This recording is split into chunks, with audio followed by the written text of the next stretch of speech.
Hello, welcome to Living Arts. I'm your host, Jackie Suarez. Thank you for tuning in. Tonight we're going to be speaking about the documentary by Noemi Figueroa Soulet. It's called The Borinqueneers, and she's here today to talk about it. Noemi, how are you? I'm fine, thank you for inviting me. We met during another shoot that I did, an interview, and I had an opportunity to see your documentary, and I just have so many questions about it, and I was just so taken aback by it. Just as somebody it happened quite a while ago, just the whole 65th Infantry Regiment. But why don't we go ahead and first of all talk about the title. Tell our audience what the title is. The Borinqueneers refers to the nickname that was given to the 65th Infantry Regiment, and they were the only Hispanic segregated unit in Army history. They were created as native troops when the U.S. took over the island of Puerto Rico in 1899 and participated in World War I and World War II in a limited way because they were, as a segregated group, like most segregated units, not trusted in combat. They saw a little combat in World War II, but it really wasn't until the Korean War that they were used extensively, and they earned a reputation as fierce fighters. And Borinquen is the name that the Indians of the Taino Indians of the island used to refer to the island of Puerto Rico. So their nickname refers to the name of the island, Borinquen, and like the Musketeers, Borinqueneers, they combined it. Mm-hmm. Okay, so tell me a little bit about, I guess, the history of the armed forces in Puerto Rico and how we got so many young men to go ahead and join. And the place it took in their history. Yes. Well, many men throughout Puerto Rico's long legacy of history in terms of military service have volunteered. Some of them, it runs in the family, from the father, the great-grandfather, the fathers. One of the main reasons has been economic reasons because Puerto Rico is a very poor island, and you could make more money being a soldier than you could, working in anything else. And even as a teacher, which was considered a middle-class job, you could still earn more money as a soldier. But the other reality is that the draft was also applied to Puerto Rico, which was a colony of the United States. So whenever the U.S. was in war, they were subjected to the draft. So they had selective service, and if there was a draft, they had to serve, otherwise they would be jailed. Mm-hmm. And then the other element really is that their Portuguese are still, many of them still are very patriotic, particularly that generation when they considered that it was, as U.S. citizens, citizenship was given to Puerto Ricans in 1917, they feel that it's their duty to serve. Although it's a second-class citizenship because the Puerto Ricans who live in Puerto Rico cannot vote for the President of the United States. That's so right. If a Puerto Rican moves to the mainland, they can vote. Mm-hmm. Okay. Now, throughout the documentary, or at some point in the documentary, I guess there was war games of some kind which propelled them, or they, I guess the Army higher-ups, let's say, for the most part, generals and whatnot, saw how good they were and recommended they go to combat, correct? Well, what happened was that they always used to have the amphibious training in the island of Vieques, and that was a good exercise. They would bring in units like the 3rd Infantry Division and other units, and they would do maneuvers. In 1949, they had the largest amphibious maneuvers they've ever had, and the other units were supposed to save the island of Vieques from invaders. The invaders were the Puerto Rican unit. But in fact, they were very successful in repelling, and they couldn't get through. So I don't know that they won, but they did impress the Army brass with their training and so forth. It just so happened that a few months later, the U.S. gets into the Korean War, and they were ill-prepared to be in the war because they had reduced their numbers in the military. And when they were sending units to Korea, they thought of the 65th as one of the units to be sent. wasn't until the Korean War that they really saw a lot of combat. Okay. So about how many people were in this, or how many men were in this infantry regiment? When they arrived in Korea, it was approximately 3,600 men, but they also had some attached units to the 65th. But throughout the 3 years of the Korean War, they sent replacements. So that was the first war where they had the rotation program.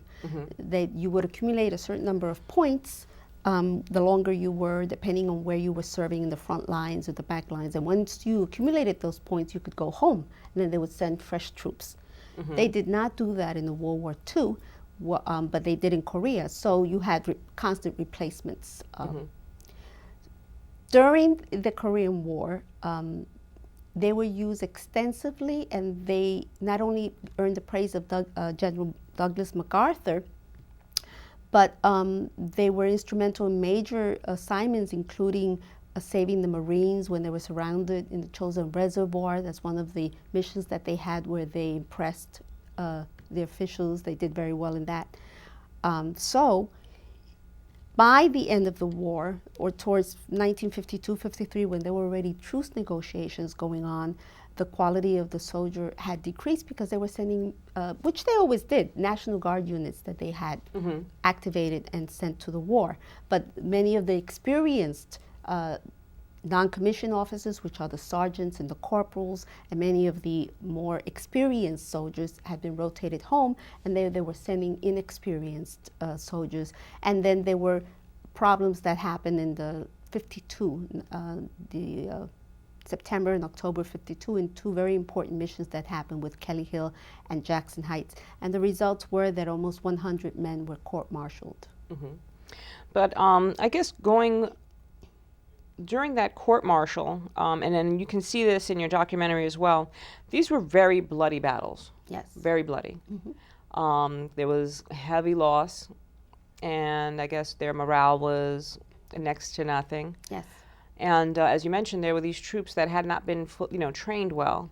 And even their commanders, because... Yes, leadership. Right. There was one instance where several leaders were killed. Yes. In one battle. So replacing them, and it left, I guess, the whole unit. Well, there were a lot of factors that affected what happened there. At Kelly Hill, it was a battle where they lost a lot of men. But there were a lot of other factors. There were that the Chinese that they were fighting, the Chinese got involved in the Korean War. There was a shortage of artillery. There was a shortage of leadership. Many of the trained leaders had also been rotated. The terrain also, you had to defend hills that were, some would consider suicide missions, that were very difficult terrain with an advantage to the enemy. So all those factors, plus selecting the wrong hills by leadership at the top level. So they performed poorly in Kelly Hill, but they lost a lot of men, both killed and wounded. And then shortly after, within a month later, they were sent to Jackson Heights, which was similar to Kelly, where they were losing, and many men abandoned the hill without orders and refused to continue to fight because they thought it was a suicide mission, and it was. So I guess we'd have to touch on the fact that this was racist in some ways. Absolutely. It was. In many ways. In many ways, because there were other units that had refused to fight, and they were not court-martialed. There were white units that had, from the 2nd Infantry Division, and they were, some feel that they were used as a scapegoat, like to make an example of. Yes, right. Fact of the matter is, though, that what they did was very serious, because as a soldier, you're not supposed to disobey orders. Right, you're supposed to obey the orders no matter what, especially in combat. But I think that during the appeals, because many of them also received very high sentences, it was about less than 100 men that were court-martialed. And of course, it put a stigma on the reputation of the 65th, that it had developed a really good reputation over the course of the Korean War. And you have to remember that there were thousands that served heroically and received awards and so forth. So this was a very specific small group, and yet, of course, it had this stigma for the whole regiment. But I forgot I lost my train of thought. in terms of the men that were court-martialed, they were court-martialed very quickly. They got very high. Many of them got 10 years or 16 years sentencing. But during the appeal process, the government of Puerto Rico got involved, and they presented, all these other factors, and many of the men, their sentences were remitted, meaning that they had served about 6 months of jail time, and the rest was canceled. And they received, the majority of them received honorable discharges. Okay, I was going to ask you that because, I would think that'd be important, especially, for their future, their families, and insurance benefits and the whole nine. Yes, most of them did. But then the 65th went into el olvido, what I call the forgotten war. They became the forgotten soldiers. I myself was born in Puerto Rico, but I grew up in New York. I had never heard of the 65th. And in 1999, because it took me 9 years to make this film, to raise the money for this film, I came up with this idea that I was going to do the Puerto Rican soldier, because I felt that they had done many documentaries about other experiences, but the Hispanic experience, the Hispanic military experience, and there are many Hispanics that have served in the military. I have uncles that served in Vietnam. My father-in-law served in World War II. That story had not been told, and I thought that it was a unique situation with Puerto Rico. At that time was a colony, and now it's a voluntary commonwealth. A commonwealth. These men spoke Spanish, had a different culture, and they had to be sent. They were drafted, and they had to be sent to another country with another language to serve in an army with another language, another culture. And I thought that was an interesting subject matter, but I was going to make it very general. And I started doing research, and I really bumped into the story of the 65th. And so now that the film has come out, it has gotten tremendous response. There being many are still alive, thank God, although many are dying rapidly because they're in their late 80s, some of them, and some of them are still some World War II that is still alive. So they're getting recognized, and they're getting treated as the heroes that they are. They're getting streets named after them. There's a street in the Bronx that was named after them. In Florida, they named a park. They have monuments in Connecticut and Arlington Cemetery in Puerto Rico. And, do you want me to continue? Sure. A grassroots campaign was started by this gentleman in Florida, Frank Medina, and it took over the whole country in Puerto Rico, and there were many organizations and individuals that contacted their politicians because the Congressional Gold Medal is a civilian award. It's one of the highest civilian awards, and they had already given it to all the other segregated units. They had given it to the Tuskegee Airmen, to the Navajo Code Talkers, to the Japanese American Nisei, to the Mount Fort Point Marines, the first African American Marines, and the 65th, as the only Hispanic segregated unit, they had never received it. So this grassroots campaign was to reach out to our politicians and encourage them to award this medal to the regiment, and President Obama approved the legislation June of last year. They have not they have selected the design just a couple of months ago. They designed the medal, but there hasn't been a formal ceremony. Usually there's a formal ceremony in the Capitol in Washington, D.C., and they will unveil this medal, and many of the living 65th veterans will be invited. Well, that's terrific. It is. I was there when Obama signed the legislation. They invited me. Well, that's nice. In part due to the information that you provided people in the documentary. I would like to think so. I know that the response that I get from the community, whether they're Hispanic or not, is I never knew about this regiment. I never knew about the service. I'm so proud of them. And many of the veterans that I interviewed over the years would tell me no one has ever even asked me about my wartime experience until you came along. So I feel like they're long overdue to get this recognition, and that for one reason, one of the reasons I think that they give the Congressional Gold Medal to these segregated units is because they had so many obstacles to overcome. Not just being a soldier. Just being a soldier is difficult as it is, especially if you're in combat. Just the discrimination. Yes. yes. And maybe unfair treatment, Exactly. you know, which is Yes. both the same thing. Exactly. So what were some of the challenges that you faced while you were making this documentary? Everything. Money was the biggest problem. And I think also trying to convince the non-Hispanic public, the powers that be, because this was aired on PBS from 2007 to 2010, but the Armed Forces Network also aired it for 5 years. And at the higher level, our stories are not being told. The year that my film came out, the War series came out with Ken Burns. It was a whole series about World War II. And what was going on? There was a lot of protest because he had done this huge series and not included not one Hispanic, when 500,000 Hispanics served in World War II. Yeah. So there was protests and there was pressure, and eventually he had to include a couple of Hispanics in his series. But I feel that was the same year my film came out, is that we have our own stories to tell, and that, you know, that's what motivated me, and that's what motivated the community to support this film, where I would get $10 checks from the vets and say, when are you going to finish this film? I'm 80-something years old. And they would send me their $10 check. And I remember always telling them, I can't promise that I'll finish the film in your lifetime, but I promise I'll finish it in mine.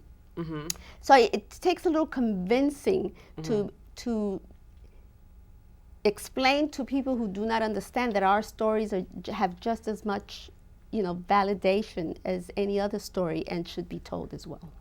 Well, no, absolutely. I mean, because this was something that I was unaware of. So it was great to see it, and now to be able to say to some of the people in the family and the younger generation, you know, this is something that you should know, because it's not written in any of the history books. It's not a part of, you know, our history. No, it isn't. Or not the history that we've been taught. Exactly. So it's another chapter now, an unwritten chapter in our military history, in our American history, because they were American soldiers. And also for our youth, you know, so that they know about our heroes. You know, a lot of people do not know. I get beautiful letters. If you go to my comments section, people who will say, thank you, I can show this to my teacher, who says, what have Puerto Ricans ever done for our country? Well, they've paid with their blood and with their lives, and they've earned their citizenship. If any way to earn your citizenship, if it isn't through military service, I don't know, you know, what the biggest proof of that is, where you risk your life. And many, in terms of casualties, the Korean War was the bloodiest war that Puerto Rico has ever had, because they suffered tremendous casualties, higher than the majority of U.S. states. So I think there's only I did the numbers, maybe like 9 to 10 states had more casualties than Puerto Rico. Yeah. So what would be one of the most important things that you want people to know about the 65th? Well, that even though they had many challenges, that they did their job. They were very proud of their service. When you speak to these old gentlemen, I mean, one of the things that you take away from them, even when you see the film, you'll see the pride that they had in serving. They felt that they were not just representing the United States. They felt that they were representing Puerto Rico as well, and that they needed to be as good soldiers, you know, as they wanted to prove themselves in combat, which is something that's very common even for the African American units. They wanted to fight.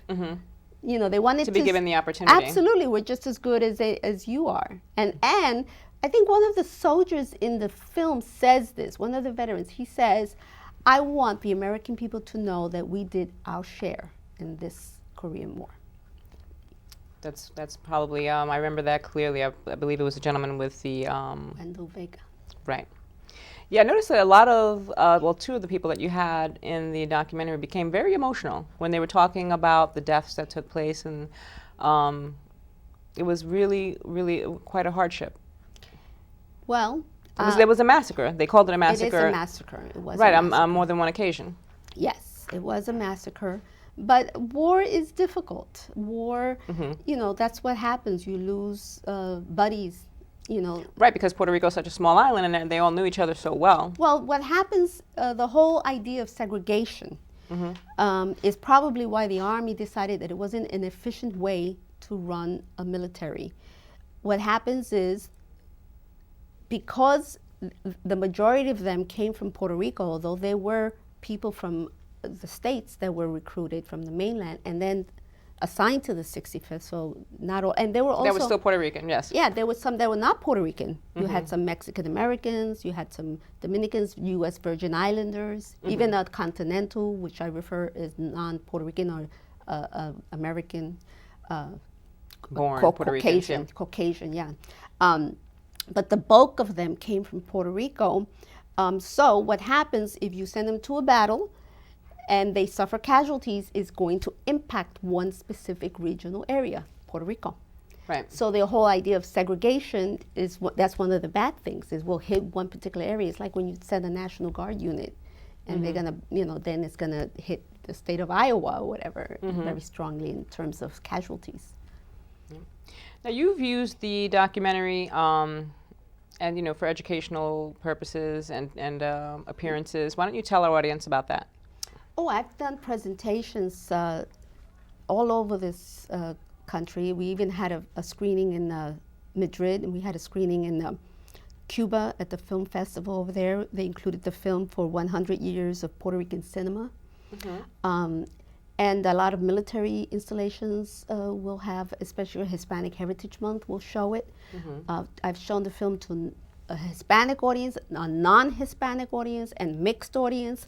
And I think that in many cases, I'll get to have a veteran with me, and they'll get to talk to them and ask them questions, and that's always very exciting for people.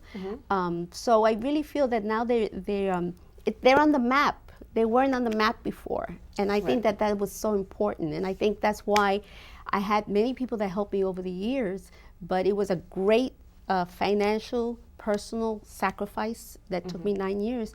But I don't regret it for a minute, because we really felt that it was an important story that needed to be told. Absolutely, and through to your, due to your efforts, look at what's happening. Yes. They're going to be able to be recognized, Yes. Before the end of their lives. Well, many of them have. You should see, since President Obama signed it, many have passed away. Oh, what a shame. I publish a newsletter twice a year, and there's already 2 pages of in memoriam section that I know of, and I don't even have I have a database of 65th veterans, and it's not a complete list, because one of the questions people ask me is how many are still left. We really do not know. I mean, I have a list of a few hundred, but not everybody's on that list. I keep finding new people every day, and people keep dying. And also, these are gentlemen that are in their late 80s, you're saying, right? So And 90s. In 90s, wow. So what are some of the events that you have coming up? Where if someone wanted to see a screening, they can go to our website at www.borinqueneers.com, and the news section on the menu, we have 2 screenings coming up November 9th in Hartford Public Library in Connecticut. We have one in November 12th in Westfield State University in Westfield, Massachusetts. There's a screening in Albany. I don't remember the date, but that's on our website. I will be attending the Connecticut and Massachusetts one, but they're not the Albany one. And they can add their email address to our electronic newsletter on our website, and I make announcements for upcoming events all the time. They still are airing the film in Puerto Rico, in the Puerto Rico PBS station. So there's still stuff going on. Absolutely. I'm so glad we had a chance, that we met, and that I had a chance to see this, and we had a chance to have you on the show. Thank you. I want to thank you for all your efforts on behalf of the 65th. Yes. And I strongly recommend people seeing this. It really touched me, and I was quite moved by it. Thank you. So that's the idea, right? What was that? That's the idea. Oh, absolutely. And documentary films change lives and change, legislation changes. Absolutely. Absolutely. It's amazing what film or film video can do. It really does change lives. So you have to keep us posted on when the actual ceremony takes place. Yeah, I think it'll be early spring, because the calendar's already full for this year, and I think they don't want to have these gentlemen flying to Washington in winter. Right, exactly. From Florida, from Puerto Rico. Many of them, majority of them live in Puerto Rico and Florida. All right, well, thank you very much for coming on the show. Thank you. To our Living Arts audience, I hope you enjoyed this. I strongly recommend seeing this documentary. Go to the website, get some more information about it, and we look forward to seeing you again soon. Peace. Yo diría que el 65 es parte de la historia de Puerto Rico y es algo natural de allí, como lo es el yunque, como lo es el morro, como las montañas de Puerto Rico.